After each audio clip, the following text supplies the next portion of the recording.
ऐसी तमाम खबरों पर विस्तार से चर्चा करेंगे इस बुलेटिन में।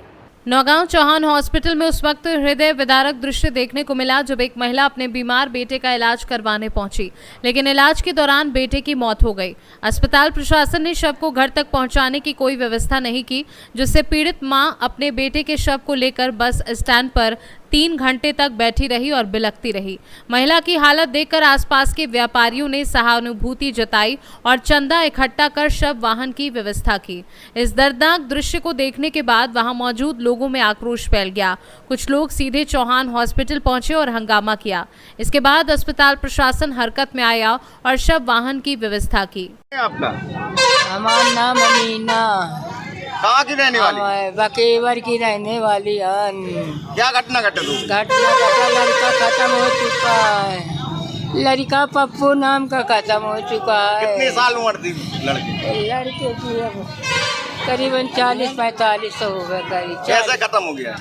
बीमार रहो है काफी दिन से। यहाँ पर किस अस्पताल में है? चौहान के आई रहन काल शाम का। कब से भर्ती थी? भर्ती का डॉक्टर आवा तब इलाज की नहीं पड़ी रही है रात ही भरी। बड़ी नहीं? हाँ रात इलाज नहीं किया? हाँ डॉक्टर है ना रात दिन बूढ़े आई पैसा भी लिए? पैसा दवाई के लीन थे सिटी स्टोर से दवाई मिली रहा है, दवाई लौटार दिन है स्टोर। पैसा वो नहीं लेने से लौटार दिन है। चौहान 10 दिन की दवाई दिन तेजी। पैसा किसने मांगे? पैसा नहीं मांगे, खाली 1000 रुपया दूसरा लीन। चौहान नहीं लेने से ऐसी झूठ। हमारे यहाँ आज क्या घटना घटित हुई है यहाँ पर? ये बाहरी लेडीज लेके एक आदमी को आई, हॉस्पिटल दिखा के आई, तो इधर देखा हम लोगों ने कि लाश डली है, तो हम लोगों ने फिर 4-5 व्यक्ति हुए हम लोग इकट्ठे, चंदा जोड़ा। चंदा कितना जोड़ा? पैसे बताना। ये 5000 के समथिंग हो गए। 5000 रुपये? हाँ। और गाड़ी की व्यवस्था की? गाड़ी की व्यवस्था की। ये खड़ी है एम्बुलेंस बगल में। अभी तक डॉक्टर का सर एक व्यक्ति है जो बस स्टैंड पे मृत हो गया है और 1.5 घंटे से उसकी डेड बॉडी डली है। उसका आरोप है कि आपके यहाँ से ट्रीटमेंट करवा कर गया था और वहाँ पर उसकी मौत हो चुकी है। क्या घटना है? ये जो व्यक्ति है घाटमपुर के पास का रहने वाला है। ये जब यहाँ पे 1 घंटे पहले लाया गया था तो उस समय उसकी बहुत ज़्यादा हालत खराब थी और एक तरफ का उसका फेफड़ा फटा हुआ है और दूसरी तरफ भी बीमारी थी और उसकी सांस लगभग रुकी हुई थी।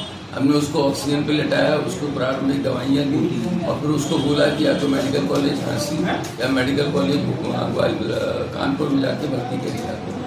फिर पता चला मैं बाद में कि उसकी सांस यहीं रुक गई, उसको इलाज पूरा नहीं दे पाया और उसकी सांस क्योंकि इतना ज़्यादा गंभीर उसकी हालत थी। अब वो वहाँ पहुँच गया, चूँकि हमें पता चला कि उनके रिश्तेदारों के पास पैसे नहीं है, तो हम ही ने 5000 रुपये एम्बुलेंस को देके भी उनको एम्बुलेंस बैठा के बिला कर दिया। सर 2 घंटे 3 घंटे वहाँ पर डेड बॉडी डली तो हमें अभी पता चला। और समाज से भी वहाँ पे कुछ जो ठेले भी लगाए उन्होंने चंदा जोड़ कर गाड़ी की व्यवस्था भी की। नहीं, वो गाड़ी की व्यवस्था पैसे तो हमने दिए गाड़ी।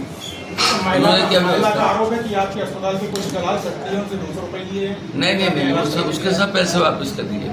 यहाँ तक कि जो दवाइयाँ उसको खरीदवाई थी उसके भी उससे जरूरत ज़्यादा पैसे वापस। एक जो आपके यहाँ की कोई दलाल है जो शक्ति है उस महिला से 200 रुपये भी ले लिए गए? नहीं, क्यों 5000 रुपये हम क्यों देंगे उसको एम्बुलेंस के लिए? अगर 200 रुपये उससे लेना है कोई नहीं लेते, फीस तक के पैसे वापस कर दिए और जो दवाइयाँ ली थी उसके पैसे वापस कर दिए पूरे के पूरे, जबकि बोतल फ्री में लग गई, ऑक्सीजन लग गई, सब। अस्पताल में जो एम्बुलेंस की सेवा है वो उसको पहले से मुहैया नहीं कराई? नहीं, अस्पताल की एम्बुलेंस उस काम के लिए नहीं है। शव लेके यहाँ से वहाँ तक नहीं जाएगा, उसके लिए तो शव वहाँ नहीं जाएगा। सर सब कहाँ से रहता है?